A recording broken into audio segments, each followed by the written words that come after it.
మనం ఈరోజు గజేంద్ర మోక్షణం చెప్పుకుందాము. శ్రీమద్ భాగవతంలోని అష్టమ స్కంధంలో ఉన్నది ఈ గజేంద్ర మోక్షణ వృత్తాంతం. భక్త పోతనామాచ్యుల వారి మధుర మంజులమైన పద్యాలతో కథని చెప్పుకుని కథలోని పరమార్థాన్ని అంతరార్థాన్ని తెలుసుకుందాము. గజేంద్ర మోక్షణం పుణ్యం అన్నారు వ్యాస మహర్షి. గజేంద్ర మోక్షణం అంటేనే పుణ్యమట. మన యొక్క అష్టపాశాలను తొలగించేది అష్టమ స్కంధం భాగవతంలోనిది. మహాభాగవతంలోని అష్టమ స్కంధం మానవుల యొక్క అష్టపాశాలను తొలగిస్తుందిట. మనిషి అష్టపాశ బద్ధుడు, అంటే 8 పాశాలతో కట్టబడి ఉంటాడు. మనం జంతువులని పాశంతో బంధిస్తాం కదా, అవి కంటికి కనిపిస్తాయి ఆ తాళ్ళు.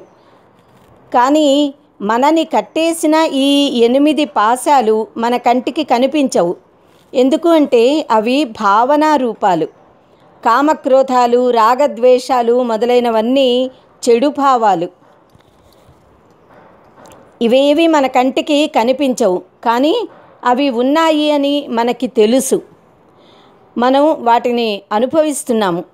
మనందరికీ కనిపించకుండా కట్టి ఉంచిన అష్టపాశాలు ఘృణాశోకం భయం లజ్జ జుగుప్స కులం శీలం చ మానం చ అష్టపాశాః ప్రకీర్తితాః.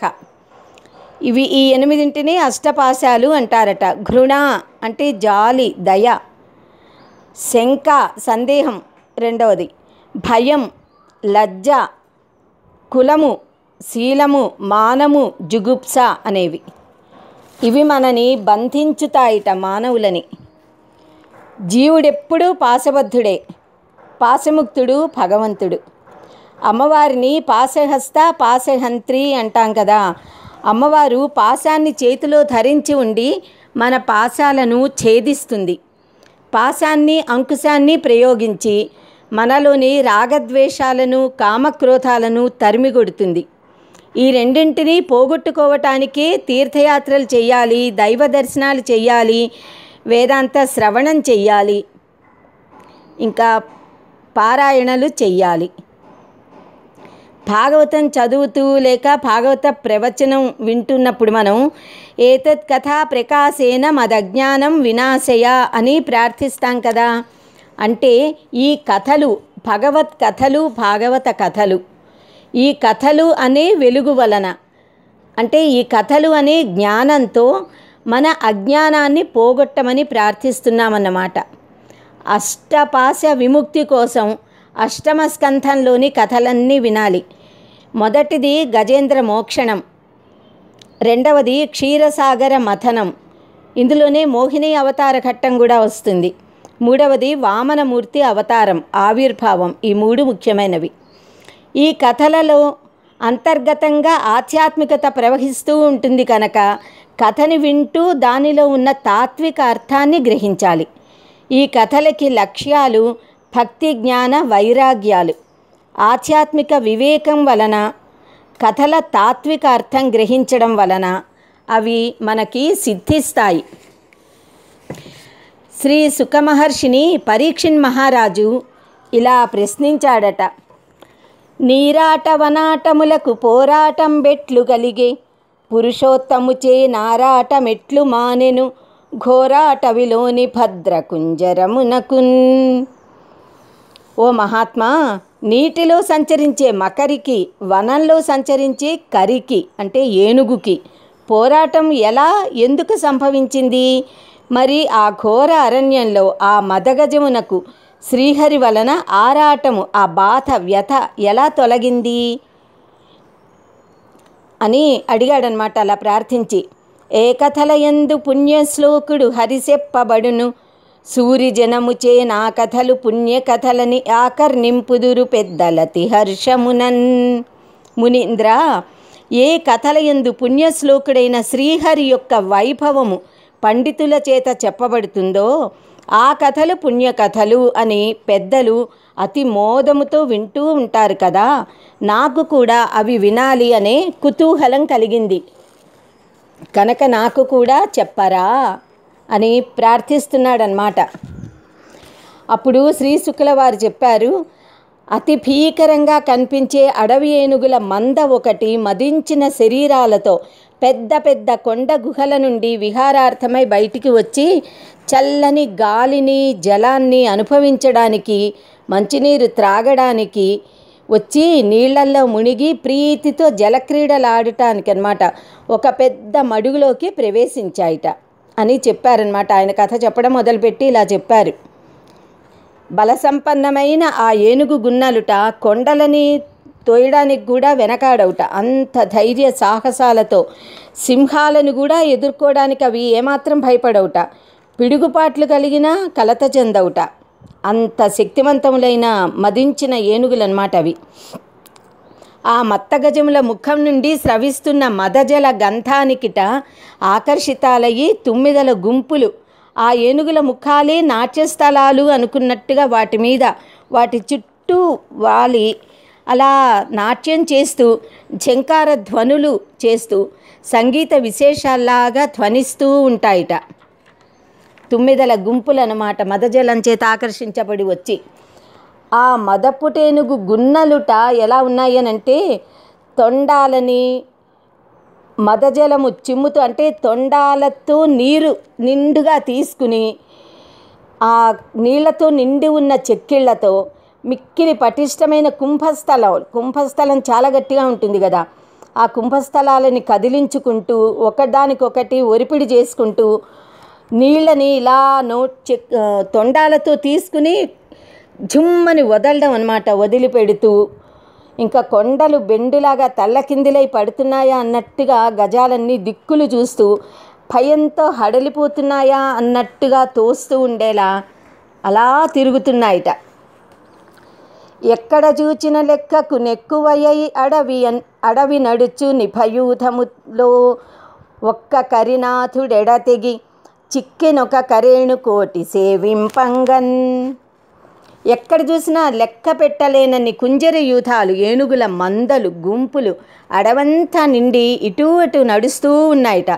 కానీ వాటిలోంచి ఒక్క కరిరాజు, ఒక్క మదించిన ఏనుగు రాజు, అతడు మాత్రం ఆ మందలో నుంచి విడిపడి ఆడ ఏనుగుల సమూహంతో కోటి ఆడ ఏనుగుల చేత సేవించబడుతూ సరస సల్లాపాలాడుతూ వాటితో సేవింపబడుతూ వేరుగా వచ్చేశాడట. అక్కడ కొలను దగ్గరికి వచ్చారు ఈ ఏనుగుల గుంపులు, ఏనుగులన్నీ కూడా అన్నమాట. ఈ రాజుగారును ఆ రాణి ఏనుగులు, మిగతా ఏనుగులు అన్నీ కూడా అక్కడట కొలను దగ్గర రాజుకి ఇంత అందమైన దృశ్యం కనిపించిందిట. అప్పుడే విచ్చిన తెల్ల కలువలు, తుమ్మిదల సమూహాలు, తాబేళ్లు, చేపలు, నిరోధింప శక్యం కాని మొసళ్ళు, వటవృక్షాలు, తాటి చెట్లు, మామిడి చెట్లు, సాలవృక్షాలు, మనోహరమైన పుష్పలతలు, మెరుపు తీగలలాగా తళతళా మెరిసే హంసలు, చక్రవాకాలు, కొంగలు అన్నీ సంచరిస్తున్నాయిట. తొండంబుల పూరించుచు గండంబుల జల్లుగొనుచు గళగళ రవముల్ మెండుకున వలుద కడుపులు నిండన్ వేదండ కోటి నీరుంద్రావెన్. ఆ కొలనులో ఆ ఏనుగులుట తొండాలని నీటితో నింపి పరస్పరము చెక్కిళ్ళ మీద చల్లుకుంటూ ఒక దాని మీద ఇంకొకటి చల్లుతూ గళగళ శబ్దాలు చేస్తూ స్థూలమైన వాటి కడుపులని నింపుకుంటూ హాయిగా నీళ్లు త్రాగుతున్నాయిట. నీళ్లు త్రాగేశాయి, కడుపు నిండా నీళ్లు త్రాగాయి. ఇంకా గజేంద్రుడు తొండ నిండా నీరెక్కించి తొండాన్ని ఆకాశం వైపుకెత్తి అటు ఇటు కదిలించి ఆ నీరు స్పీడ్గా వేగంగా చిమ్మేటప్పటికిట ఆ నీటితో పాటు తాబేళ్ళు, చేపలు, పీతలు, మొసళ్ళు అన్నీ పైకి ఎగసిపడి జ్యోతిష్ చక్రనందలి మీన కర్కాటకములను పట్టుచున్నవా అన్నట్టుగా అలా కనిపించిందిట. అది చూసి దేవతలు ఆశ్చర్యచకితులైపోయారట. ఫుగఫుగాయిత భూరి బుద్బుద చటలతో కదలుచు దివికి భంగంబులెగయ భువన భయంకర భూత్కార రవమున ఘోర నక్రగ్రాహ కోటి బెగడ వాల విక్షేప దుర్వార చెంఛానిలవశమున ఘమఘమావర్తమడర కల్లోలజాల సంఘట్టనంబుల తటీతరులు మూలములతో ధరణిగూల సరసిలో నుండి పొడగని సంభ్రమించి ఉదరి కుప్పించి లంఘించి హుంకరించి భాను కబళించి పట్టు స్వర్భాను పగిది ఒక్క మకరేంద్రుడి భరాజు నుడిసి పట్టే. భుగ భుగ అంటే బుడబుడా ధ్వనులను చేస్తూ పెద్ద పెద్ద నీటి బుడగల ప్రవాహాన్ని కలిగిస్తూ ఆకాశాన్నంటేట్లుగా అలలని రేపుతూ భువనములకు భయం కలిగించేలాగా ఫూత్కారాలు శబ్దాలు చేస్తూ మొసలి సమూహములు కూడా కూలిపోతూ ఉన్నాయట, అవి హడలిపోతూ ఉన్నాయట. తోక కదలికల చేత చెంచానిల సుడిగాలులు ఉద్భవిస్తున్నాయట. ఆ తాకిడికి ఒడ్డున ఉన్న వృక్షాలు సమూలంగా కూలిపోయి కింద పడిపోతున్నాయట. సరస్సుల్లో నుండి కరి రూపాన్ని కాంచి ఏనుగుల రూపాలను కాంచి ఊపిరి బిగబెట్టి శీఘ్రంగా లంఘించి ఎగిరి హుంకరించి సూర్యుని కబళించిన రాహువులాగా ఒక మకరేంద్రుడు మొసలి రాజు వచ్చి గజేంద్రుణ్ణి ఒడిసి పట్టుకుందిట. ఇలా అంటే ఈ ఏనుగులన్నీ కూడా బాగా అల్లకల్లోలం చేసి అల్లరి చేస్తూ ఉంటే వచ్చి గట్టిగా పట్టేసుకుందిట ఒక మొసలి. వడి దప్పించి కరీంద్రుడు నిడుద కరంబెత్తి వ్రేయ నీరాటంబున్ బొడవడగినట్లు జలముల బడి కడువడి బట్టె పూర్వ పదయుగళంబున్. అప్పుడు ఆ గజేంద్రుడు వడిగా తప్పించుకుని తన పొడవైన తొండాన్నెత్తి ఒక్క వ్రేటు వేశాట. ఆ మకరి చచ్చినట్లుగా జలమందు పడిందిట. కానీ వెంటనే లేచి ఒక్క ఎగురు ఎగిరి ఏనుగు ముందరి కాళ్ళని పట్టుకుందిట.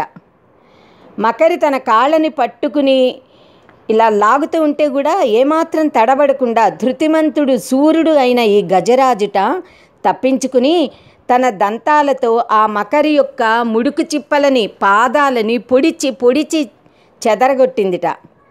అప్పుడు ఆ మకరి కరి కాలును విడిచి తోక మూలాన్ని పట్టుకుని చీల్చిందిట. కరి దిగుచు మకరి సరసికి కరిదరికిని మకరి దిగుచు కరకరి బెరయన్ కరికి మకరికి గరి భరమన నిట్ల తలకు తల భటుల దరిపడన్. కరిని మకరి నీటిలోకి లాగుతూ మకరిని కరి సరస్సు ఒడ్డున లాగుతూ ఇలా కరి మకరులు పరస్పరము భయంతో బరువైన మనస్సులతో అతలాకుతలమవుచు తమ సేవకులు భయంతో అదిరిపోవునట్లుగా పోరాటం చేస్తున్నారట. మకరితో ఘోరమైన యుద్ధం చేస్తున్న గజరాజు వాడినొక్కడిని వదిలిపెట్టి వెళ్ళిపోవడానికి పాపం కాళ్ళు రాలేదుట ఆ ఆడ ఏనుగులకి, తనతో ఉన్నటువంటి మిగతా ఏనుగులకి. అవన్నీ ఆ ఏనుగుల బృందం భయంతో చూస్తూ ఉండిపోయిందిట. అంటే ఆ బృందం అంతా ఉండిపోయింది, ఏనుగులన్నీ చూస్తున్నాయి. వాటికి లోపలికి వచ్చి రక్షించాలి అని ఉంది తమ భర్తని మహారాజుని.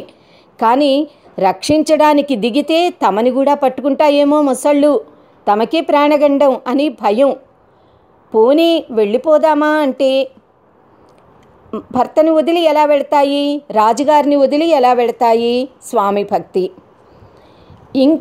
ఇంకొక కారణం, ఈ గజేంద్రుడిని రక్షించడానికి ఆ ఏనుగులు మడుగులోకి దిగటం లేదు, ఒడ్డున ఉండి చూస్తున్నాయి. ఈ మొసలి గజేంద్రుడిని చంపేస్తుందా? ఆ మొసలి బారి నుంచి విడిపించుకుని గజేంద్రుడు పైకి వస్తాడా? ఒకవేళ ఈ గజేంద్రుడు కానీ పైకి వచ్చాడో తనని రక్షించడానికి లోపలికి రాలేదు నీటిలోకి అనే కోపంతో మనని కూడా చంపేస్తాడేమో అనే భయంతో కూడా చూస్తున్నాయిట. ఇలా అనేక రకాల భావాలతో, భయంతో, బాధతో, ప్రేమతో, ఇష్టంతో, అనేక భావాలతో ఆ ఏనుగులన్నీ అక్కడ ఉండి ఈ కరిమకరుల పోరుని గమనిస్తూ ఉన్నాయి. మకరితో ఘోర యుద్ధం చేస్తున్న గజరాజు ఒక్కడిని విడిచిపోవడానికి అందుకనే వాటికి కాళ్ళు రాలేదన్నమాట. భర్త మీద ప్రేమ ఉంటుంది కదా, అది ఒక భావన. అన్ని రకాల భావాలు ముప్పిరిగొన్నాయి వాటికి. అలా బిగపెట్టుకుని చూస్తున్నాయి, ఏమవుతుందా, ఏం జరుగుతుంది అని.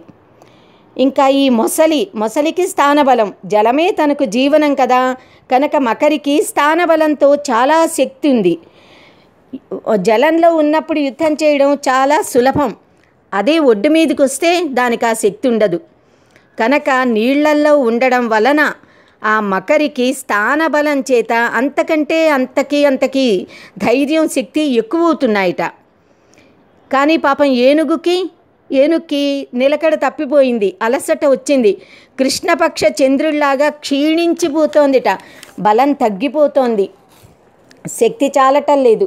ఆ మకరి రెండు వైపులా పాదాలను నేల మీద మోపి ప్రాణవాయువును నియంత్రించి ఇంద్రియ వ్యాపారాలని అణగదొక్కి బుద్ధిలతకు ఆలంబనం ఏర్పరిచి శోకరహిత బ్రహ్మానందంలో రమించే యోగీంద్రుడిలాగా ఆ మకరిట కరి పాదాలని ఆక్రమించి విజృంభించిందిట.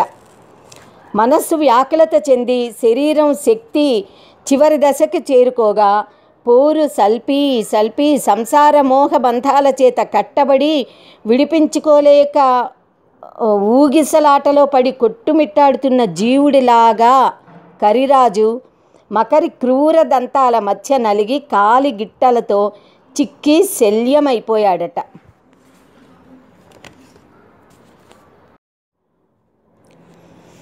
అలయక సొలయక వేసట నొలయక కరి మకరితోడ నుద్దండత రాత్రులు సంచలు దివసంబులు సలిపెన్ పోరొక్క 1000 సంవత్సరముల్. అలసిపోకుండా మూర్ఛపోకుండా విసుగు చెందకుండా ఏనుగుట మొసలితో భయంకరమైన యుద్ధాన్ని దివారాత్రి సంచలలో పొద్దున మధ్యాహ్నం సంధ్య రాత్రి సమయాలలో అంటే ఎడతెగకుండా రోజంతా చొప్పున 1000 సంవత్సరాలు పోరు సలిపిందిట. పోరొక్క 1000 సంవత్సరముల్, 1000 సంవత్సరాల పాటు అలా యుద్ధం ఇద్దరు అన్నమాట, అలా యుద్ధం చేశారట. గొప్ప శక్తితో ఆ గజరాజు ఘోరమైన మకరితో అనేక సంవత్సరాలు అలా పోరాడి శిథిలమైపోయి తన బలము ఇంకా తగ్గిపోతూ ఉంటే తన బలము శత్రుబలము రెండింటినీ పోల్చుకుందిట. ఇంకా పోల్చి చూసుకుందనమాట. శత్రుబలమేమో చాలా ఎక్కువగా ఉంటుంది, మకరిని గెలుస్తాను అనేటటువంటి ఆ మిథ్యా వాంఛ ఇంకా దానికి తగ్గిపోతోంది. ఇక నేను గెలవలేను, దీనిని గెలవలేను సరికదా, నేను ఇంకా యుద్ధం కూడా చెయ్యలేను, నా శక్తి చాలటం లేదు, నా శరీరం శిథిలమైపోతోంది అని గుర్తించేసింది. వ్యథతో కూడిన మనస్సుతోట పూర్వజన్మ పుణ్య ఫలం చేత కలిగిన దివ్య జ్ఞానం వలన అది ఇప్పుడు ఇలా భావించుకుంటోందిట. ఇప్పటిదాకా తన శరీరం మీద తన బలం మీద తను మహాబలవంతమైన ఏనుగుని గజరాజుని రాజేంద్రుణ్ణి అనే గర్వం అహంకారం మదం ఆ మద భావంతో యుద్ధం చేస్తూనే ఉంది, పోరు సల్పుతోందన్నమాట. కానీ ఇప్పుడు ఇంకా గుర్తిస్తోంది, దాని అదృష్టవశాత్తు గుర్తించగలుగుతోందన్నమాట. అయ్యో దీన్ని నేను ఏ విధంగా గెలవగలుగుతాను, ఈ మకరిని, ఇంకా నాకు శక్తి లేదు, నేను దైవాన్ని కొలవాలి అనే భావన దానికి పూర్వజన్మ కర్మ పుణ్య ఫలం చేత అలాంటి దివ్య జ్ఞానం కలిగి ఆ సద్భావన కలిగిందిట. ఏ రూపంబున దీని గెల్తు ఇట మీదేవేల్పు చింతింతు ఎవ్వారింజీరుదు నెవ్వరడ్డమిక నివ్వారి ప్రచారోత్తమున్ వారింపందగు వారలెవ్వరు అఖిల వ్యాపార పారాయణుల్లేరే మృక్కెద దిక్కుమాలిన మొరాలింపం ప్రపుణ్యాత్మకుల్. అయ్యో నే దీన్ని ఎలా గెలవగలను, ఇంకా నేను ఏ దేవుణ్ణి కొలవాలి, ఎవరిని పిలవాలి, ఎవరిని పిలిచేదని ఇప్పుడు ఈ ఆపదలో నాకు అడ్డుపడే వాళ్ళు ఎవరున్నారు, ఈ జలచర శ్రేష్ఠుని ఎదుర్కొనే వాళ్ళు ఎవరు, నా వంటి దిక్కుమాలిన వారి మొరలను ఆలకించే పుణ్యాత్ములు ఎవరు లేరా, వారెవరైనా ఉంటే వారికి నేను మ్రొక్కెదను, వారిని నేను శరణు చేసేదను, వారిని ప్రార్థిస్తాను అని మనస్సులో తలపోసిందిట, ఆలోచన కలిగింది. నానానేక పయూథముల్ వనములోనన్ పెద్ద కాలంబు సన్మానింపన్ 10,00,000 కోటి కరణీనాథుండనయ్యుండి మద్దానాం పరిపుష్ట చందన లతాంతఛాయలందుండలేక ఈ నీరాస నిటేల వచ్చితి భయం బెట్లో కదే ఈశ్వరా. ఇలా ప్రార్థిస్తోందిట ఆ గజరాజు. అనేకానేకములైన కుంజర యూథములు ఏనుగుల గుంపులు వనములో నన్ను చిరకాల నుండి ప్రభువుగా మన్నిస్తూ ఉంటే అసంఖ్యాకములైన ఆడ ఏనుగులకు నేను భర్తనయి ఉండి ఆ అరణ్యంలో దట్టంగా ఉన్న చందనాది వృక్షాలతో లతాకుంజాలతో చల్లని నీడలో సంతోషంగా ఆనందంగా సంతృప్తి చెంది ఉండలేక ఈ జలక్రీడ కాంక్షతో ఈ మడుగులోకి ఎందుకు వచ్చాను, ఈ భయ నివారణము ఎలా జరుగుతుందో కదా, ఈశ్వరా నన్ను రక్షింపవా అని ఈశ్వరుణ్ణి ఇప్పుడు తలపోస్తోంది. ఇప్పుడు గజరాజు చేస్తున్న ఈ ప్రార్థన, ఈ శ్లోకము, ఈ పద్యము, ఇది నిజంగా భగవంతునికి పరమాత్మకి ఇంతకంటే మంచి నిర్వచనం మనకింకా ఎక్కడా లభించదు. ఏ సాహిత్యంలో కానీ, ఏ గ్రంథంలో కానీ, ఏ భాషలో కానీ ఎక్కడా కూడా ఇంతకు మించిన పరమోత్కృష్టమైన భగవత్ నిర్వచనం వ్యాస మహర్షి తప్ప, పోతనామాచ్యులు తప్ప ఇంకా ఎవ్వరూ ఇవ్వలేరు. సంస్కృతంలో నమో భగవతే తస్మై యత ఏతత్ చిదాత్మకం పురుషాయ ఆదిబీజాయ పరేశాయాభిధీమహి యస్మిన్నిదం యతశ్చేదం ఏనేదం య ఇదం స్వయం యోస్మాత్ పరస్మాచ్చ పరః తం ప్రపద్యే స్వయంభువం. ఇంత అద్భుతమైన నిర్వచనం పరమాత్మకి, పరతత్వానికి, పరబ్రహ్మకి, భగవంతుడికి. ఎవ్వనిచే జనించు జగమెవ్వని లోపల నుండు లీనమై ఎవ్వని యందుడిందు పరమేశ్వరుడెవ్వడు మూల కారణం వెవ్వడనాది మధ్యలయుడెవ్వడు సర్వము తానయైన వాడెవ్వడు వాని నాత్మభౌనీశ్వరునే శరణంబు వేడెదన్. విశ్వము, ఈ విశ్వమంతా ఎవరి వలన ఉద్భవించునో, ఎవరి యందు లీనమై ఉంటుందో, ఎవరిలో లయిస్తుందో, పరమేశ్వరుడెవరో, మూల కారణమైనటువంటి వాడు ఎవరో, ఆది మధ్య అంతము లేనివాడెవరో, సర్వము తానే అయి ఉన్నవాడెవ్వరో, అటువంటి ఆత్మభవుడైన స్వయంభువు అయినటువంటి ఈశ్వరుడిని నేను శరణు వేడుచున్నాను అని శరణు కోరింది, శరణాగతి చేసింది, పరమాత్మని ప్రార్థించింది. ఇంకా ప్రార్థిస్తోందిలా. తన శక్తి, దైహికమైన శక్తి తగ్గిపోయింది, గుర్తించింది గనక ఇప్పుడు పరాత్పరుడిని శరణు వేడి ఆత్మ నివేదన చేసుకుంటోంది. ఒకపరి జగములు వెలినిడి ఒకపరి లోపలికి గొనుచును భయము దానై సకలార్థ సాక్షియగునై అకలంకుని ఆత్మమూలు నర్తిదలంతున్. లోకములనన్నిటినీ కూడా ఒకమారు తనలో నుండి పుట్టించి ఉద్భవింపజేసి వేరొక మారు తన లోపలికే తీసుకుంటూ వెలుపల లోపల కూడా తానే అయి ఉంటూ సర్వమునకు సాక్షిగా ఉంటూ నిర్మలుడైన ఆ ఆత్మమూలుడిని, పరమాత్మను నేను ఆసక్తితో ధ్యానిస్తున్నాను. లోకంబులు లోకేశులు లోకస్తులు తెగిన తుదిన లోకంబగు పెంజీకటి కవ్వల నెవ్వండేకాకృతి వెలుగు అతనినే సేవింతున్. ఈ లోకములు, లోకులు, లోకపాలకులు అందరూ కూడా అంతమైన తరువాత, అంతమైన పిమ్మట అలోకము అంటే లోకాలే లేనటువంటి స్థితి, అలోకంలో పెంజీకటి, చీకటి తప్ప ఏమీ లేనటువంటి, నాసదీయ సూక్తంలో చెప్తారే వేదంలో, అలాంటి స్థితి, అలోకమైన పెంజీకటికి, శూన్య స్థితిలో ఉన్న గాఢాంధకార తమస్సు అన్నమాట పెంజీకటి, దానికి అవతల, ఆ పెంజీకటిని దాటాక ఉన్నటువంటి దానికి అవతల ఎవరైతే ఏకైక పరంజ్యోతి రూపంలో ఉంటాడో అతనిని నేను సేవింతును, ఆయనని నేను సేవిస్తున్నాను అని ప్రార్థించింది. నర్తకుని భంగి బెక్కగు మూర్తులతో నెవ్వడాడు మునులును దివిజుల్ కీర్తింపనేరెవ్వని వర్తన మొరులెరుగరట్టి వాని నుతింతున్. నటునిలాగా నటించే నటుడిలాగా అనేకమైన ఆకృతులతో ఎవ్వరు నటిస్తూ ఉంటారో, ఋషులు దేవతలు ఎవరిని సంపూర్ణంగా కీర్తింపజాలరో, ఎవరి వర్తనమును, ఎవరి ప్రవర్తనని, చేష్టితాలని, కర్మలని గురించి అంటే పనులని గురించి ఎవ్వరూ తెలుసుకోలేరో అటువంటి ప్రభువుని నేను స్తుతిస్తున్నాను. ముక్తసంగులైన మునులు దిదృక్షులు సర్వభూతహితులు సాధు చిత్తులు అసదృశ వ్రతాఢ్యులై కొల్తురెవ్వని దివ్య పదము వాడు దిక్కు నాకు.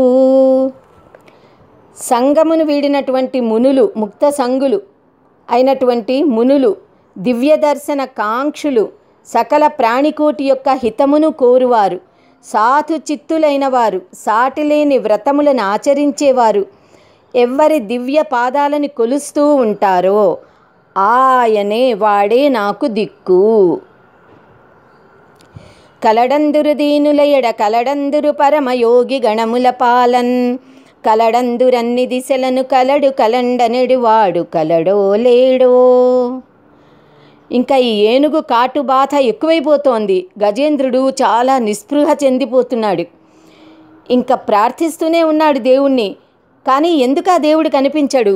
నేను ఇంత ప్రార్థిస్తూ ఉంటే ఆ భగవంతుడు రావాలి కదా, నా మొర ఎందుకు వినట్లేదు? అసలు ఆ దేవుడున్నాడా లేడా అనే సందేహం కలిగింది. దేవుడికి నా మొర వినబడట్లేదా? దీనులయడ కలిగి ఉంటాడు అని చెప్తారు కదా అందరూ.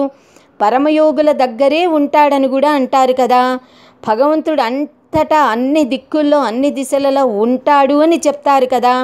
మరి ఆ ఉన్నాడు అని అందరూ చెప్పే ఆ భగవంతుడు నిజంగా ఉన్నాడా లేడా? ఉంటే ఎందుకు రాడు అని సందేహాన్ని వెలిబుచ్చాడనమాట. ఉన్నాడో లేడో, ఉంటే ఎందుకు రాడు, ఈ పాటికి వచ్చేయాలి కదా అనే భావన. కలుగడే నా పాలి కలిమి సందేహింప కలిమిలేములు లేక కలుగువాడు, నా కడ్డపడరాడే నలిన సాధువుల చేబడిన సాధుల కడ్డపడెడువాడు, చూడడే నా పాటు చూపుల చూడక చూచువారల గృప చూచువాడు, లీలతో నా మొరాలింపడే మొరగుల మొరలెరుంగుచు తన్ను మొరగువాడు, అఖిల రూపులు తన రూపమైన వాడు, ఆది మధ్యాంతములు లేక అడరువాడు, భక్త జనముల దీనుల పాలివాడు, వినడే చూడడే తలపడే వేగరాడే. ఇంకా కలిమిలేములంటే ఉన్నవాళ్ళు లేనివాళ్ళు, డబ్బున్నవాళ్ళు పేదవాళ్ళు ధనికులు ఇలాంటి భేదం లేకుండా అనమాట. కలిమిలేములు లేక ఉన్నట్టు అంటే ఉన్నవాళ్ళు లేని వాళ్ళని కొంతమంది లోకంలో తీరు ఇది, కానీ దైవానికి కాదు కదా. కనుక అలా కలిమిలేములు లేకుండా విలసిల్లి ఆ భగవంతుడు, అట్లాంటి భగవంతుడు నా పట్ల లేకుండా ఉంటాడా? ఆయనకి డబ్బున్న వాళ్ళని చూడాలి, పేదవాళ్ళని చూడకూడదనో, గొప్పవాళ్ళని చూడాలి అంటే గొప్పవాళ్ళు కాని వాళ్ళని చూడకూడదనో అలాంటి తేడాలు ఆయనకు ఉండవు కదా. అందరూ ఆయనకి సమానం కదా, అన్ని రూపులు ఆయనే. అలాంటి వాడు నన్ను చూడకుండా ఎందుకుంటాడు అని ఆయన ఉనికిని నేను సందేహిస్తే ఎలాగా? ఆయన ఉన్నాడు కదా. దుష్టుల పాలబడిన సాధువులని అడ్డుకునేవాడు, రక్షించేవాడు. ఆయన నాకు అడ్డుపడకుండా ఉంటాడా? నన్ను రక్షించడానికి రాడా? ఇలా ఏంటంటే బాహ్య దృష్టితో కాకుండా అంతర్దృష్టితో చూచే వారి మీద కృప చూపిస్తాడట పరమాత్మ. కనుక ఇప్పుడు నేను కూడా అంతర్దృష్టితో పరమాత్మని చూస్తున్నాను కదా, నా పాటలని ఆయన చూడకుండా ఉంటాడా? దీనజనుల మొరలని విని తన్ను తాను మరచి కరుణతో రక్షించడానికి వచ్చేవాడు అని అంటారే, ఆయన నా మొరని ఆలకించలేదా? అన్ని రూపాలు తన రూపమే కదా, ఆది మధ్యాంతాలు లేనివాడు కదా, భక్తులకు దీనులకు ఆయనే దిక్కు కదా. అలాంటి కరుణామయుడు నా మొర వినడా? వింటే నా బాధని చూడటం లేదా? చూస్తే నా మీద దయ రావాలి కదా, చూసినా నా మీద దయ తలచటం లేదా? దయ తలచిన వాడైతే నన్ను రక్షించడానికి ఇంకా ఎందుకు రాలేదు? రాడేమిటి? వేగంగా రావాలి కదా అని ఇలా తలపోస్తోందన్నమాట. విశ్వకరు విశ్వదూరుని విశ్వాత్మకు విశ్వవేద్యు విశ్వున విశ్వున్ శాశ్వతు నజు బ్రహ్మ ప్రభునీశ్వరుని పరమ పురుషు నే భజయంతున్. ఈ విశ్వాన్ని సృష్టించినవాడు, విశ్వము చేత అంటబడనివాడు, విశ్వమే తానై ఉన్నవాడు, విశ్వాన్ని తెలిసినటువంటి వాడు తానే విశ్వుడు. విశ్వము కానివాడు కూడా ఆయనే. ఒకప్పుడు విశ్వంగా కనిపించేది ఆయనే, తర్వాత అసలు కనిపించకుండా ఉండేది ఆయనే. శాశ్వతుడు ఆయనే, జన్మ లేనివాడు ఆయనే, విశ్వం రూపంలో కనిపించేవాడు ఆయనే అయిన పరబ్రహ్మ స్వరూపమైన వాడు ఈశ్వరుడు. ప్రభువు అలాంటి పరమ పురుషుని నేను ప్రార్థిస్తున్నాను అని అలాంటి పరమ పురుషుని ప్రార్థిస్తోంది. లావొక్కింతయు లేదు. ఇప్పుడు దేవుడికి చెప్పుకుంటోంది తన దుస్థితిని అన్నమాట. హే పరమాత్మ, నాలో ఇంక శక్తి లేదయ్యా అని చెప్తోంది. లావొక్కింతయు లేదు, ధైర్యము విలోలంబయ్యే, ప్రాణంబులుంఠావుల్ దప్పెను, మూర్ఛ వచ్చే తనువుండస్యన్ శ్రమంబయ్యడిన్, నీవే తప్ప ఇతఃపరం బెరుగ మన్నింపందగున్ దీనునిన్, రావే ఈశ్వర కావవే వరద సంరక్షింపు భద్రాత్మక. సంరక్షింపు భద్రాత్మక. ఓ భగవంతుడా, నాలో శక్తి అంతా నశించింది, ఇంకా కొంచెం కూడా శక్తి లేదు. ధైర్యం సడలిపోతోంది, ఊగిసలాడుతోంది, ప్రాణాలు నిలకడ తప్పిపోయాయి, మూర్ఛ వస్తోంది, శరీరం చివికిపోయింది, అలసట ఆవరించింది. నీవే తప్ప నాకింక దిక్కేది లేదు. ఈ దీనుని నీవే ఆదుకోవాలి, అదే సమంజసము. ఓ ఈశ్వర రావా, ఓ పరమశివ వరములిచ్చు ప్రభువా నన్ను కాపాడవా, హే జగద్రక్షక నన్ను రక్షింపవా, నా భయాన్ని పోగొట్టవా, ప్రభువు నన్ను కాపాడు, ఈశ్వర నన్ను కాపాడు అని ప్రార్థించింది.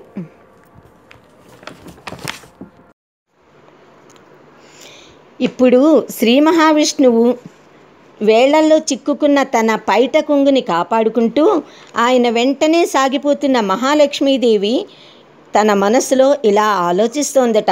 అమ్మవారు ఇలా తలపోస్తోంది.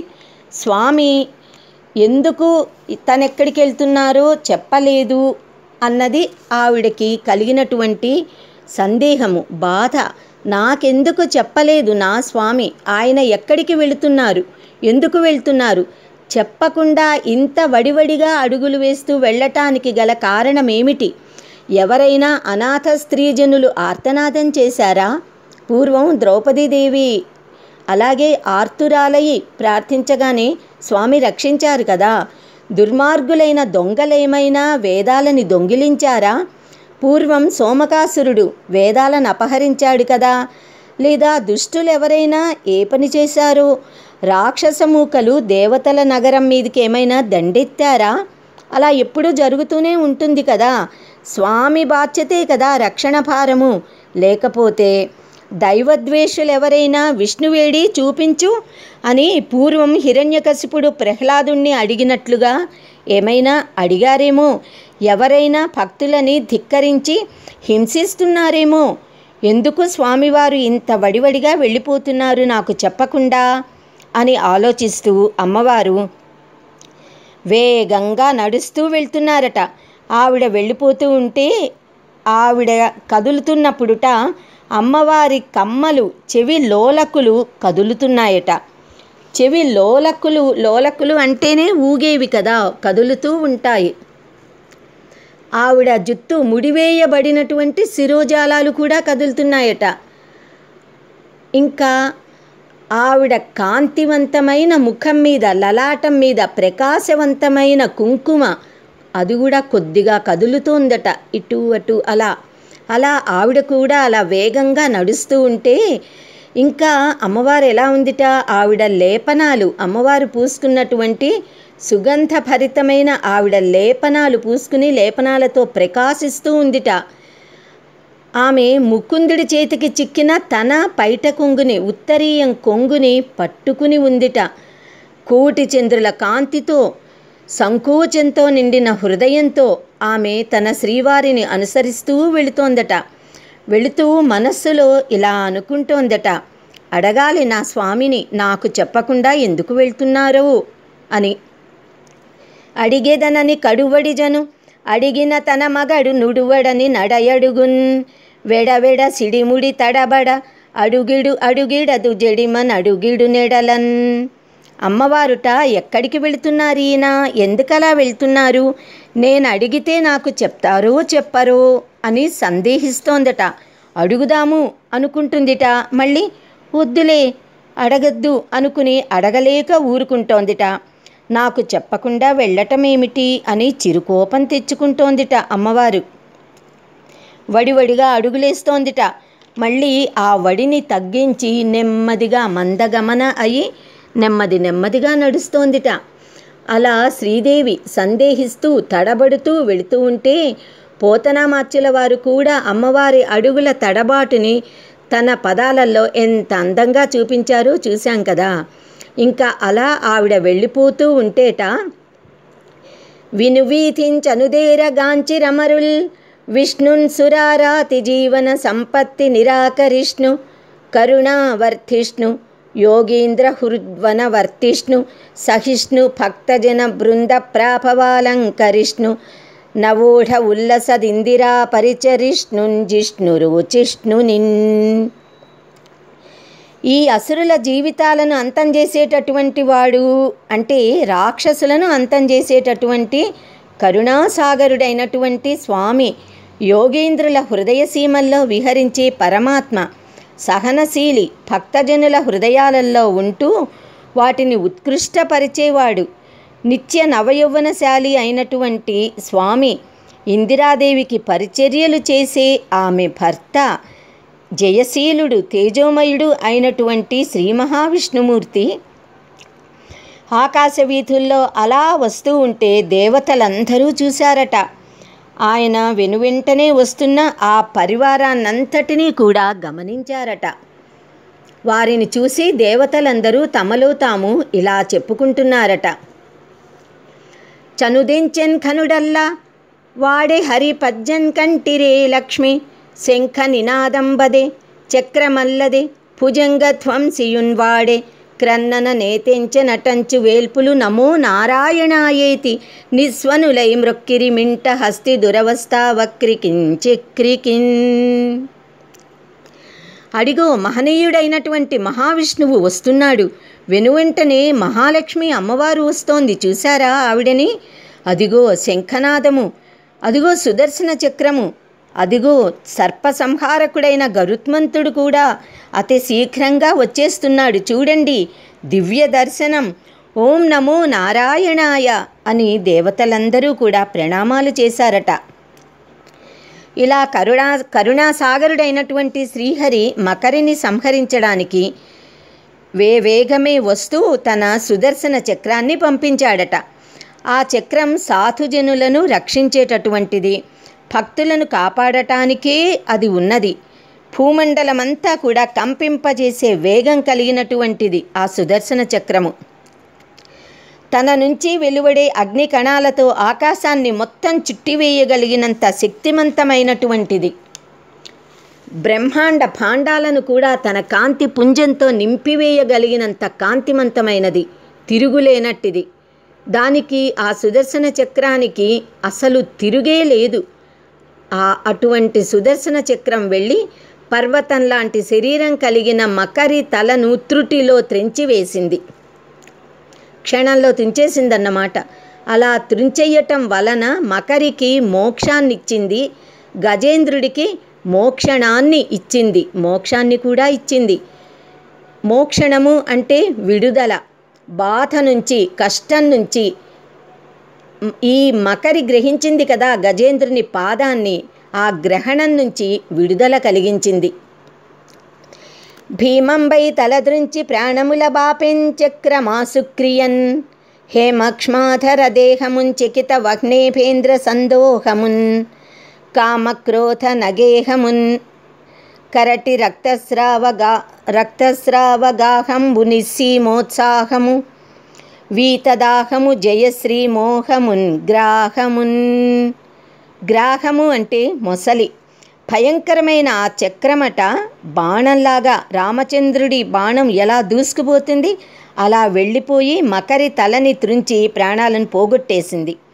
మేరు సమానమైన దేహం కలిగిన ఆ మొసలి తలని త్రుంచి వేయగానే ఏనుగుల గుంపుకి భర్త అయిన గజేంద్రుడు ఒక్క క్షణంలో విడుదల పొంది ఆనందించాడట. ఈ గజేంద్రుడిని బయట నుంచి ఏనుగుల గుంపంతా ఆశ్చర్యంతో చూస్తున్నాయట. కామక్రోధాలకి నిలయమైనటువంటి ఈ సంసారమనే మడుగు, ఆ మడుగు కరిరాజు రక్తస్రావంతో నిండినటువంటి మడుగు, అందులో మునిగి అంతులేని ఉత్సాహంతో విజయకాంక్షతో ఉన్నటువంటి మకరిని చక్రం త్రుంచివేసింది కదా. అంటే చక్రం మకరి తల నరికేసింది. దాని తల నరకగానే దాని నోట్లో ఉన్నటువంటి గజరాజు కాలు బయటకు వచ్చేసింది. మకరమొకటి రవిజొచ్చెను, మకరము మరి ఒకటి తనదు మాటున దాగెన్, మకరాలయమున తిరిగెడు మకరంబులు కూర్మరాజు మరుగున కరిగెన్. అలా ఆ మకరాన్ని సుదర్శన చక్రం నరికెయ్యగానేట ఆ మడుగులో ఉన్నటువంటి మకరాలన్నీ భయపడిపోయాయి. ఆ మొసళ్ళన్నీ భయపడుతూ దాక్కోవడం ప్రారంభించాయట ప్రాణరక్షణ కోసం. ఒక మొసలి సూర్యమండలంలోకి ప్రవేశించింది. ఇంకొక మకరము, ఇది నవనిధులలో ఒకటైన మకరంట. ధనదుడు కుబేరుడు నవనిధులకు యజమాని, సంపదలకు నిలయం కదా. సముద్రుడు కూడా సంపదలకి నిలయమే, సముద్రుడు కూడా ధనదుడే కనుక ఒక మకరంట తనలో అంటే తనలో రత్నాలు దాచుకున్న రత్నాకరునిలో లోపలికి సముద్రుడి లోపలికి వెళ్ళి దాక్కుందిట. సముద్రంలో తిరిగే మకరాలన్నీ భయపడి కూర్మరాజును, కూర్మావతారం శ్రీమన్నారాయణుడు, ఆయనను శరణుజొచ్చాయట. రాహువు విడిచినటువంటి చంద్రుడిలాగా వైరాగ్యాన్ని పొంది సంసార దుఃఖాన్ని తొలగించుకున్నటువంటి గృహస్థుడిలాగా మొసలి పట్టు నుంచి విడుదల పొందిన కరిరాజు తన పాదాలని ఇటు అటు కదిలించి ఆడ ఏనుగులు లాలించి స్నానం చేయించగా స్వస్థతను పొంది సుఖియై సుందరుడై విశ్రాంతిని పొందాడట. పూరించెన్ హరిపాంచజన్యము కృపాంభోరాసి సౌజన్యమున్ పూరిధ్వాన చలాచరీకృత మహాభూత ప్రచేతవ్యమున్ సారోదారసిత ప్రభాచకిత పర్జన్యాది రాజన్యమున్ దూరీభూత విపన్న దైన్యమును నిర్ధూత ద్విషత్ సైన్యమున్. అప్పుడట శ్రీహరి పాంచజన్య శంఖాన్ని పూరించాడట. ఆ శంఖం ఎలాంటిది? ఆయన యొక్క కరుణారస సముద్రం నుండి సౌజన్యాన్ని, మంచితనాన్ని స్రవింపజేసేటటువంటిది. దాని యొక్క మేఘ గర్జన వంటి ధ్వని పంచమహాభూతములను, పృథివ్య తేజో వాయురాకాశాలను చైతన్యవంతం చేసి కదలికలను కదిలించేటటువంటిదట. అంతటి చాలా మిక్కుటమైన తేజో పుంజంతో ఇంద్రాది దేవతలను కూడా ఆశ్చర్యపరచినటువంటిదిట ఆ శంఖము. ఆపన్నుల భయాన్ని, దైన్యాన్ని దూరం చేసేటటువంటిది, శత్రు సైన్యాన్ని తొలగించేటటువంటిదిట. అలాంటి పాంచజన్యాన్ని శ్రీహరి, శ్రీ మహావిష్ణువు పూరించాడు. వినుదట జీవుల మాటలు జనుదట జనరాని చోట్ల శరణార్థులకో యనుదట పిలచిన సర్వము కనుదట సందేహమయ్యే కరుణావార్థి. ఓ కరుణాసాగరా, ప్రాణుల పిలుపులు వినగానే, అంటే వాళ్ళ మాటలు విన్నా, వాళ్ళ భావాలు గ్రహించినా, అంటే వాక్కుతో మనస్సుతో తలుచుకున్నా, గట్టిగా పిలిచినా నువ్వు వింటావట. ఆర్తులను రక్షించటానికి నువ్వు ఎవరూ పోలేని చోట్లకు కూడా పోతావట. శరణార్థులు నిన్ను పిలిచిన వెంటనే ఓ వస్తున్నా అని పలికెదవట.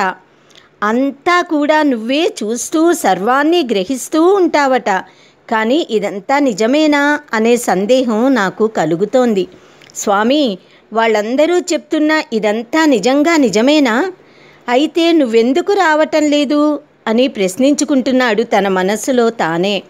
ఓ కమలాప్త, ఓ వరద, ఓ ప్రతిపక్ష విపక్ష దూర, కుయ్యో కవియోగి వంద్య, సుగుణోత్తమ, యో శరణాగతామరవనౌకః, యో మునీశ్వర మనోహర, యో విపుల ప్రభావ, రావే కరుణింపవే తలపవే, శరణార్థిని నన్ను గావవే. ఓ కమలప్రియా, ఓ వరదాత, శత్రువులందు కూడా శత్రుత్వము లేని దయామయ, కుయ్యో అని నేను బాధపడుతున్నానే. ఓ కవుల చేత యోగుల చేత ఆరాధింపబడే స్వామి, ఓ సుగుణోత్తమ, శరణాగతులకు కల్పవృక్షమైనటువంటి వాడా, ఓ పరమేశ్వర, మునిమానస చోర, ఓ అనంత ప్రభువా, రావా, నన్ను కరుణింపవా, నా ఆర్తిని గురించి తలచుకోవా. శరణార్థినైన నన్ను కావవా అని ప్రార్థించి, ఇంకా అలా చూసేటప్పటికీ ఏనుగుకి నీటిలో ఒక పద్మం కనిపించింది. దాని అదృష్టం కొద్దీ కనిపించిన ఆ కమలాన్ని చూడగానే ఎంతో ఆనందం కలిగింది గజరాజుకి. పత్రం పుష్పం ఫలం తోయం యోమే భక్త్యా ప్రయచ్చతి తదహం భక్త్యుపహృతమశ్నామి ప్రయతాత్మనః అన్నాడు కదా పరమాత్మ. ఆ పువ్వు కనిపించేటప్పటికి వెంటనే ఆ పువ్వుని తీసుకుని సమర్పించింది. అయ్యో, నేను ఇప్పటిదాకా భగవంతునికి ఏమీ సమర్పించలేదు, ఏదైనా సమర్పణ చెయ్యాలి కదా, ఏదైనా సమర్పణ చేసి శరణాగతి చేస్తే కదా నన్ను స్వామి కాపాడుతాడు అనే సద్బుద్ధి భగవత్ ప్రేరణ వలన దాని మనస్సులో కలిగి ఆ ఏనుగుట ఎదురుగా కనిపించిన ఆ వికసించిన పద్మాన్ని అత్యంత భక్తితో తన తొండంతో తీసి భగవంతుడికి సమర్పించిందిట. అలా భగవంతుడికి భక్తిభరితమైన సమర్పణ చెయ్యగానే దానికి పరమాత్మ తనని కరుణిస్తాడు, వేడుకోవాలి, శరణాగతి చెయ్యాలి అనే ఆ భావన బలీయమైంది. విశ్వమయతలేక వినియును నూరక యుండిరంభుజాసనాదులడ్డుపడక విశ్వమయుడు విపుడు విష్ణుండు జిష్ణుండు భక్తియుతున కడ్డబడదలంచి. గజేంద్రుని మొరను అందరూ దేవుళ్ళు దేవతలు వింటున్నారు. బ్రహ్మాది దేవుళ్ళందరూ కూడా వింటూనే ఉన్నారట. కానీ వాళ్ళట ఎవరికి వారు మమ్మల్ని పేరు పెట్టి పిలవలేదు కదా అనే భావంతో ఎవరిని పిలుస్తున్నాడో, ఎవరు వెళ్ళాలో వాళ్ళకి అర్థం కాలేదు. సర్వశక్తిమంతుణ్ణి పిలుస్తున్నాడు. నిర్గుణ పరతత్వ లక్షణాలన్నింటినీ ఆ గజేంద్రుడు తన స్తోత్రంలో సంపూర్ణంగా వివరించాడు. దాంతోట ఈ బ్రహ్మాది దేవతలందరూ కూడా ఈ విశ్వమంతా వ్యాపించి ఉన్న విభుడైన ఆ విష్ణువే పరతత్వము, పరబ్రహ్మ, అంతేకాని మేము కాదు కదా అని బ్రహ్మాది దేవతలుట తమకు సర్వశక్తిమత్వం లేదు కనుక అడ్డుపడకుండా రక్షించటానికి రాకుండా ఊరుకుండిపోయారట. అప్పుడు విశ్వమంతా వ్యాపించి ఉన్న పరతత్వమైన పరబ్రహ్మ అయిన జయశీలుడైన శ్రీ మహావిష్ణువు భక్తియుతుడైన కరిరాజును రక్షింపదలుచుకున్నాడట. అలా అతని ప్రార్థన వినగానే రక్షించాలి అనే భావన వచ్చేసింది విష్ణుమూర్తికి. ఆ సమయంలో ఆయన ఎలా ఉన్నాడట? శ్రీ మహావిష్ణువు ఎక్కడున్నారు, ఏం చేస్తున్నారు? అలా వైకుంఠపురంబులో నగరిలో ఆమూల సౌధంబుదాపల మందార వనాంతరామృత సరఃప్రాంతేందు కాంతోపలోత్పల పర్యంక రమా వినోదియగు ఆపన్న ప్రసన్నుండు విహ్వల నాగేంద్రము పాహీ పాహీ అన కుయ్యాలించి సంరంభియై. అక్కడెక్కడో అలా వైకుంఠపురంబులో, అలా అంటే అక్కడ అంత దూరాన ఉన్నటువంటి ఆ వైకుంఠ ధామంలో దూరంగా ఉన్న సౌధానికి అవతల అక్కడ ఉన్నటువంటి మందారవనంలో ఉన్న అమృత సరోవర ప్రాంతంలో చంద్రకాంత శిలలతోనూ కలువలతోనూ అమర్చబడిన శయ్య మీదట లక్ష్మీదేవితో కూర్చుని వినోదిస్తున్నాడట ఆయన. ఆయనెవరు? ఆపన్న ప్రసన్నుడు, ఆపదలో ఉన్నవారి పట్ల అనుగ్రహం చూపించేటటువంటి లక్షణం కలవాడు. అలాంటి వాడట భయకంపితుడైన గజేంద్రుడు పాహీ పాహీ రక్షించు రక్షించు అని మొరపెడుతూ ఉంటే విని ఆ ఆర్తనాదం వినగానేనట వెంటనే లేచేశాడట. అతి శీఘ్రంగా భక్తుణ్ణి రక్షించాలి కదా అని ఇలా లేచి ఎలా వెళ్ళిపోతున్నాడో చూడండి. అదంతా ఆయన రక్షణ దక్షత అన్నమాట. సిరికింజెప్పడు శంఖచక్రయుగముంచేదోయి సంధింపడు ఏ పరివారంబును జీరడు అభ్రకపతిం వన్నింపడా కర్ణికాంతర థమ్మిల్లము చక్కనొత్తడు వివాద ప్రోత్థిత శ్రీకుచోపరి చేలాంచెలమైన వీడడు గజ ప్రాణవనోత్సాహియై. ఆ గజేంద్రుని ప్రాణాలను రక్షించాలి అనే ఉత్సాహం ఉరకలిస్తోందిట పరమాత్మలో. ఆర్తితో పిలిచిన భక్తుణ్ణి వెంటనే రక్షించాలి అనే తపన తపించిపోతున్నారట ఆ స్వామివారు శ్రీ మహావిష్ణువు. ఆ శ్రీహరిట శ్రీదేవికి కూడా చెప్పలేదట. శంఖ చక్రాలనైనా చేతుల్లో ధరించలేదు. అనుచరులనెవ్వర్నీ పిలవలేదు. కనీసం తన వాహనం పక్షిరాజు గరుడు ఆయనను కూడా సిద్ధపడమనైనా చెప్పలేదట. చెవుల వరకు జాలువారిన జుట్టునైనా సవరించుకోలేదు. అంతేకాదు, తను ఇలా చేతి వేళ్ళకి చుట్టుకున్నటువంటి, అంటే తన చేతి వేళ్ళకి చుట్టుకున్నటువంటి అమ్మవారి పైట కొంగుని కూడా వదిలిపెట్టకుండా అలాగే పట్టుకుని లేచి వడివడిగా ఆకాశ మార్గంలో నడిచి వెళ్ళిపోతున్నాడట. ఆయన అలా వేగంగా వెళ్ళిపోతూ ఉంటే తన వెంటన్సిరి లచ్చి వెంట నవరోధ వ్రాతమున్ దాని వెంకను పక్షీంద్రుడు వాని పొంతన తను కౌమోదకీ శంఖ చక్ర నికాయంబును నారదుండు ధ్వజనీకాంతుండు దావచ్చి రొయ్యన వైకుంఠపురంబునం కలుగువారా బాలగోపాలమున్. శ్రీహరి వెంట శ్రీదేవి, అమ్మవారు లక్ష్మీదేవి వెళ్తోందట. ఆమె వెంట అంతఃపుర స్త్రీజనమంతా వెళ్తున్నారట. వారి వెంట గరుత్మంతుడు, ఆయన పక్కనే గద, ధనుస్సు, శంఖము, చక్రము, ఆ ఆయుధాలన్నీ వెళ్తున్నాయట. వాటి వెంట నారద మహర్షి నారాయణ నమో నారాయణ అని గానం చేస్తూ వస్తున్నారట. ఆయన పక్క నుంచి విశ్వక్సేనుడు బయలుదేరాడు. మరి వారి వెంట రైహిమని వైకుంఠంలో ఉన్న వాళ్ళందరూ ఆబాల గోపాలము వెంటపడి నడవటం మొదలుపెట్టేశారట. అందరూ కూడా ఎక్కడికి వెళ్ళిపోతున్నారో తెలీదు, వెళ్ళిపోతున్నారు. మేం కూడా వెళ్ళాలి అనుకుంటూ అందరూ ఆబాల గోపాలము బయలుదేరి ఒకరి వెంట ఒకరు వెళ్తున్నారట. తను వేంచేయు పదంబు పేర్కొనడు అనాథ శ్రీజనాలాపముల్ వినెనో మృత్యులు మృత్యులించిరో కలుల్ వేద ప్రపంచంబులందనుజానీకము దేవనగరిపై దండెత్తెనో భక్తులంగని చక్రాయుధుడేడీ చూపుడని ధిక్కారించిరో దుర్జనుల్. దేవదుందుభులు మ్రోగాయి. కమలాలు తలాడిస్తున్నట్లుగా చల్లని వాయువులు వీచాయిట. చక్కగా చల్లని వాయువులు వీస్తే పూలన్నీ ఆనందంతో పులకరించి తలలాడించాయిట. పుష్పవర్షం కురిసిందిట ఆకాశం నుంచి. దేవతా స్త్రీలు నృత్యం చేశారట. జయ జయ ధ్వానాలతో దిక్కులు నిండిపోయాయిట. అలలు ఆకాశాన్ని తాకేంతగా సముద్రం ఉప్పొంగిందిట. ఆనందంతో ఉప్పొంగిందనమాట.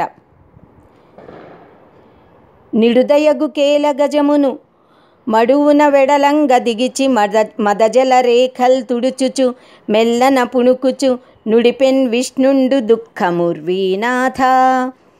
పొడవైన ఏనుగు తొండాన్ని పట్టుకుని శ్రీహరిట గజేంద్రుణ్ణి మడుగు నుంచి బయటికి తీశాడట. చెక్కిళ్ళ మీద కారిన మదజల రేఖలని తన చేతితో తుడిచి దాని శరీరాన్ని నిమిరాడట. దాని బాధని దుఃఖాన్ని మొత్తం పోగొట్టాడట. ఆయన స్పర్శ చేత ఆ ఏనుగుకి శరీరానికి కలిగిన ఆ తాపమంతా బాధంతా ఉపశమించిందిట. కర్మతంత్రుడగుచు కమలాక్షుగొల్చుచు నుభయ నియత వృత్తి నుండెనేని చెడును కర్మమెల్ల శిథిలమై మెల్లన ప్రబలమైన విష్ణు భక్తి చెడదు. శ్రీ సుఖమహర్షి పరీక్షితుల వారికి ఇలా చెప్తున్నారనమాట. కర్మతంత్రుడై ఉండి కూడా, అంటే పనులను చేస్తూ ఉన్నా కూడా, విష్ణువును కనుక ఎవరైతే భక్తి శ్రద్ధలతో కొలుచుచు కర్మ భక్తి రెండింటినీ నిష్ఠతో ఆచరిస్తూ ఉంటారో అలాంటి వారికిట కర్మ క్రమక్రమంగా శిథిలమై నశించిపోతుంది. కానీ ప్రబలమైన భక్తి మాత్రం నశించదు, వృద్ధి చెందుతుందిట. చెడు గరులు హరులు ధనములు చెడుదురు నిజ సతులు సుతులు చెడు చెనటులకున్ చెడకమను నెర సుగుణులకు చెడని పదార్థములు విష్ణు సేవా నిరతుల్. బుద్ధిహీనులైనటువంటి దుష్టులకిట ఏనుగులు, గుర్రాలు, ధనాలు ఎన్ని ఉన్నా అన్నీ నశించిపోతాయి. నిజ సత్తులు అంటే భార్యలు, సుతులు, పిల్లలు కూడా నశించిపోతారు. కానీ సంపూర్ణ సుగుణవంతుడికిట ఏమీ కూడా నశించవు. నిష్కారణంగా అంటే నిష్కామ కర్మ చేసేవారికి ఏది కూడా నశించదు. ఈ నశించే ప్రపంచంలో నశింపనివి కేవలం విష్ణు సేవా నిరతులు మాత్రమే. దీనుల కుయ్యాలింపను దీనుల రక్షింపమేలు దీవన పొందన్ దీనావన నీ కొప్పును దీన పరాధీన దేవదేవ మహేశ. గజేంద్రుడు రక్షించబడిన తర్వాతట తన వెంట వచ్చినటువంటి లక్ష్మీదేవితో శ్రీ మహావిష్ణువు పరిహాసమాడుతూ ఇలా అన్నాడట. ఓ విష్ణువుతో పరిహాసాలాడుతూ లక్ష్మీదేవి ఇలా అన్నదిట. అంటే ఇంకా గజేంద్రుడిని రక్షించడం అయిపోయింది. స్వామివారు ఎందుకు బయలుదేరి వచ్చారో ఆ పని అయిపోయింది. అమ్మవారు కళ్ళారా దాన్ని వీక్షించాక అప్పుడు పరిహాసంగా నెమ్మదిగా లక్ష్మీదేవి ఇలా అంటోందిట. ఓ దీనపరాధీన, ఓ దేవదేవ మహేశ, దీనుల యొక్క మొరలని ఆలకించడానికి, వారిని రక్షించడానికి, వారి స్తుతులను పొందడానికి నీవే తగినటువంటి వాడివి స్వామి, ఓ దీనావన అని అమ్మవారు కూడా తన భర్తకి శ్రీమన్నారాయణునికి అంజలి ఘటించి నమస్కరించిందిట. గజరాజమోక్షణంబును నిజముగ పఠించునట్టి నియతాత్ములకున్ గజరాజ వరదుడిచ్చును గజతురగస్యందనములు కైవల్యంబున్. ఈ గజేంద్ర మోక్షము అనే కథని శ్రద్ధగా ఎవరైతే పఠిస్తారో అలాంటి నిష్ఠాపరులకిట కరిరాజవరదుడైన శ్రీహరి, కరిరాజుకి గజేంద్రుడికి వరాన్నిచ్చినటువంటి శ్రీహరి శ్రీ మహావిష్ణువు అశ్వాలని, గజాలని, రథాలని, సర్వకామాలని కూడా ఇచ్చి, అంటే ఇహమైనటువంటి కోరికలనన్నిటినీ కూడా నెరవేర్చి, అంతేకాకుండా కైవల్య పదాన్ని కూడా అనుగ్రహిస్తారట. అంటే ఈ గజేంద్ర మోక్షణం చదివిన వారికి గజాలు, అశ్వాలు, రథాలు ఇస్తారు. అంటే నిజంగా అశ్వరథాలని మనం ఏం చేసుకుంటాము? అశ్వాలను ఇవ్వడం అంటే ఇంద్రియ నిగ్రహాన్ని కలిగిస్తాడనమాట భగవంతుడు.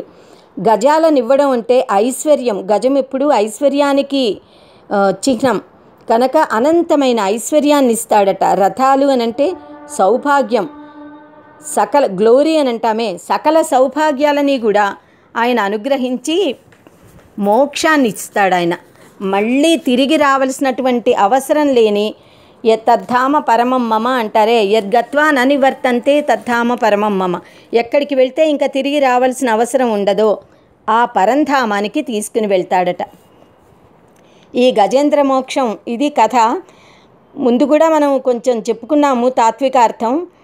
మనమందరం కూడా గజేంద్రులమే. మాయా అజ్ఞానం అనేదే బంధనం.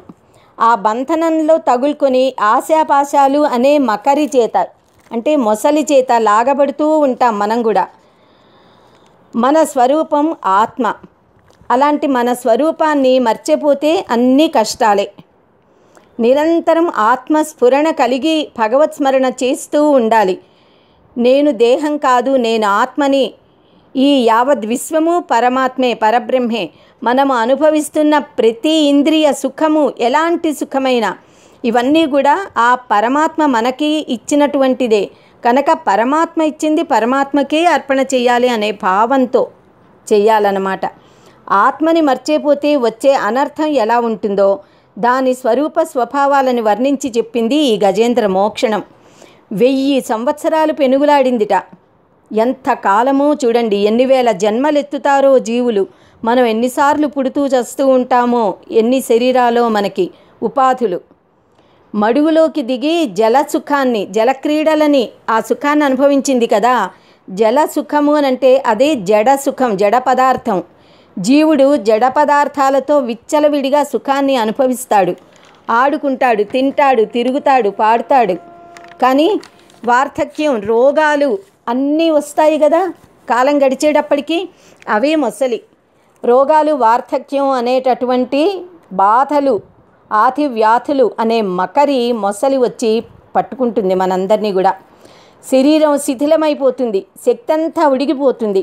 ఎప్పుడైతే గజేంద్రుడు ఈ జడం మీద ఉన్న మోహాన్ని వదిలి పరమాత్మని ఆశ్రయించాడో, ఆత్మార్పణ చేసుకుని శరణాగతి చేశాడో, అప్పుడు భగవంతుడు అనుగ్రహించాడు. అప్పటి వరకు ఆయన అక్కడే ఉన్నాడు కదా, ఆ క్షణంలో బయలుదేరి వచ్చేశాడు. బంధఛేదనం కలిగించాడు, మోక్షాన్ని ఇచ్చాడు. భగవంతుడుట తనకి అపకారం చేసినా అపచారం చేసినా భరిస్తాడట, కానీ భాగవత అపచారం చేస్తే మాత్రం అస్సలు సహించడట. భాగవత అపచారం, భాగవతులు అంటే భగవద్భక్తులు, భాగవత అపచారం చేస్తేనే ఇలాంటి శాపాలు కలుగుతాయి. ఈ గజేంద్రుడు కిందటి జన్మలో ఇంద్రజిమ్న మహారాజు, పరమ భాగవతోత్తముడు, విష్ణు భక్తుడు.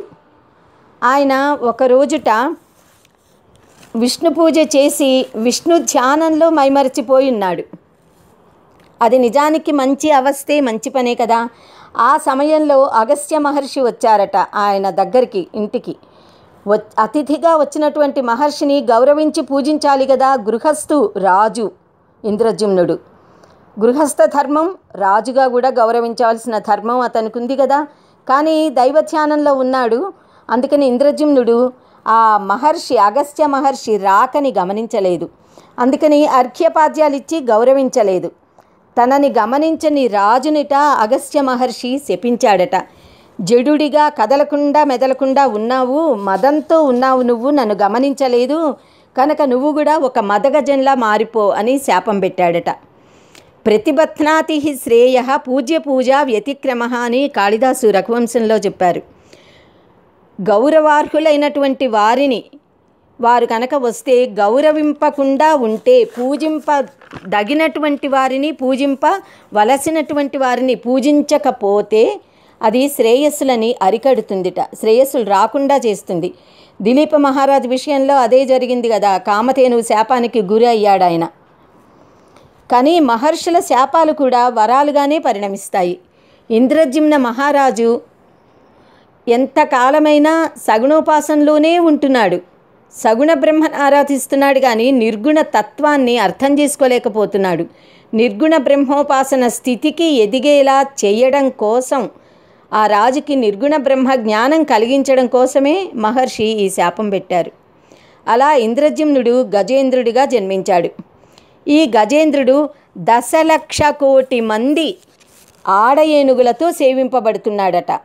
ఇది ఎక్కడైనా సాధ్యమా అంటే 10 లక్షల కోట్లు అంటే ఏమిటి? అవన్నీ ఆ కోటాను కోట్ల ఆ భార్యలుగా ఆడ ఏనుగులుగా చెప్పబడినవన్నీ కూడా ఇంద్రియ వృత్తులు. ఈ గజేంద్రుడు ఒక జీవి, మనమే గజేంద్రులం, మనమే ఒక మనిషే గజేంద్రుడైతే ఆ మనిషికి ఎన్ని లక్షల కోట్ల ఇంద్రియ ప్రవృత్తులు ఉంటాయో మనం చెప్పక్కర్లా. పుట్టక ముందు నుంచే ఉంటాయి. పుట్టిన క్షణం నుంచి చనిపోయేదాకా, శరీరం వదిలేసేదాకా కూడా కోటాను కోట్ల, 10 లక్షల కోట్లు కాదు, 100 లక్షల కోట్ల ఇంద్రియ ప్రవృత్తులు ఉంటూనే ఉంటాయి కదా. అవే భార్యలుగా చెప్పబడ్డాయి ఇక్కడ. జీవుడు అనే గజరాజును సేవించే ఆడ ఏనుగులుగా చెప్పబడ్డాయి. ఇంకా మడుగు, ఒక మడుగులోకి దిగాడు కదా, కాసారం. ఆ కాసారమే సంసార సాగరం అన్నమాట. అదే సంసారం అనే కాసారం, సంసారం అనే మడుగు. ఆ మడుగులోకి గజేంద్రుడు దిగి, ఎందుకు దిగాడు? నీళ్లు త్రాగడానికి దిగాడు. నీరు త్రాగుదాము అని నీళ్ల కోసం వెళ్ళి ఆ దిగినవాడు నీళ్లు తాగేసి, నీరు త్రాగి దాహం తీరగానే బయటకు వచ్చేయాలి కదా, వచ్చాడా? అలా రాకుండా ఆ కాసారాన్నంతా అల్లకల్లోలం చేశాడు. జలజంతువుల జీవితాలని అతలాకుతలం చేశాడు. స్వేచ్ఛగా విహరించాడు. అందుకే మొసలి పట్టుకుంది. అక్కడ పోతనమాచులు చెప్తారు, మరచి మత్తేభయూథంబు మడుగు జొచ్చే అంటారు. మర్చిపోయిట, మరచి మత్తేభయూథంబు, మదించినటువంటి ఏనుగుల గుంపు. మరచి మత్తేభయూథంబు మడుగు జొచ్చే అన్నారు. అంటే మరచి అంటే మర్చిపోయి, ఆత్మని మర్చిపోయి సంసార సాగరంలో, సంసారం అనే మడుగులోకి జొరబడ్డారనమాట. ఆ మరుపు అదే విస్మృతి. ఆ విస్మృతి అంటే ఏంటి? ఆత్మ విస్మృతి. నేనే బ్రహ్మని, నేనే ఆత్మని అనే ఆ జ్ఞానం లేకుండా అది విస్మృతి కలిగింది. ఆ విస్మృతి వల్లే ఇలాంటి అనర్థాలు జరుగుతాయన్నమాట. ఇంకా ఆ మొసలి ఎవరు? హూహు అనే గంధర్వుడు. హాహా హూహు అని ఉన్నాయి కదా. హాహా హూహు ముఖ స్తుత అని ఈశ్వరుని స్తోత్రం చేస్తారని చెప్తామే. ఆ గంధర్వుడిట ఒకసారి ఈ హూహు గంధర్వుడు తన భార్యలతో కలిసి నదిలో జలక్రీడలాడుతున్నాడట. అదే సమయంలో ఆ నదిలోనే వేరే చోటట దేవలుడు అనే మహర్షి, దేవల మహర్షి సంధ్యావందనం గాయత్రి జపం చేసుకుంటున్నాడు. ఈ హూహూ గంధర్వుడు భార్యలతో హాయిగా స్వేచ్ఛగా జలక్రీడలాడి విహరించి ఆనందంతో మత్తుడయి అలా దూరాన కనిపించిన ఆ మహర్షిని చూసేటప్పటికిట ఆట పట్టిద్దామనిపించిందిట. వినాశకాలే విపరీత బుద్ధి అని అంటారు కదా. ఆ దేవల మహర్షిని దూరాన చూసి ఈ గంధర్వుడు ఏం చేశాట, నీళ్లలో ఈదుకుంటూ వెళ్ళి ఆ దేవల మహర్షి కాలిని పట్టుకున్నట్ట.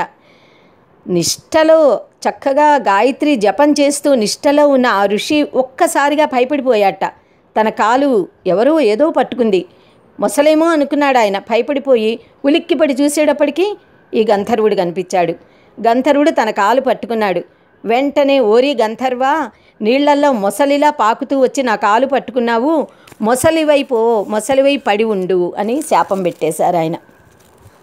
ఆ శాపం వల్లట హూహూ గంధర్వుడు మొసలిలా అయి భగవత్ కటాక్షం కోసం ఎదురు చూస్తూ అక్కడే ఉండి గజేంద్రుణ్ణి పట్టుకున్నాడు. పరమాత్మ వాళ్ళిద్దరినీ కూడా శాప విమోచనం వారిద్దరికీ కలిగించి వాళ్ళని రక్షించాడు.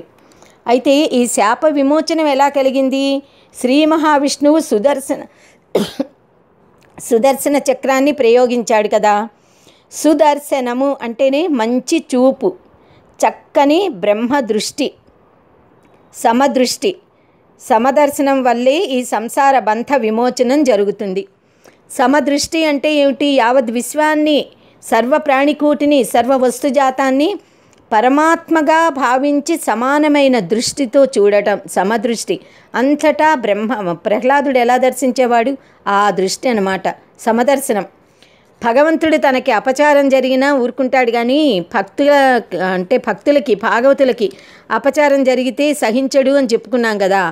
వీళ్ళిద్దరూ ఇంద్రద్యుమ్న మహారాజు, ఈ హూహూ గంధర్వుడు ఇద్దరూ కూడా భాగవత అపచారం చేశారు కదా.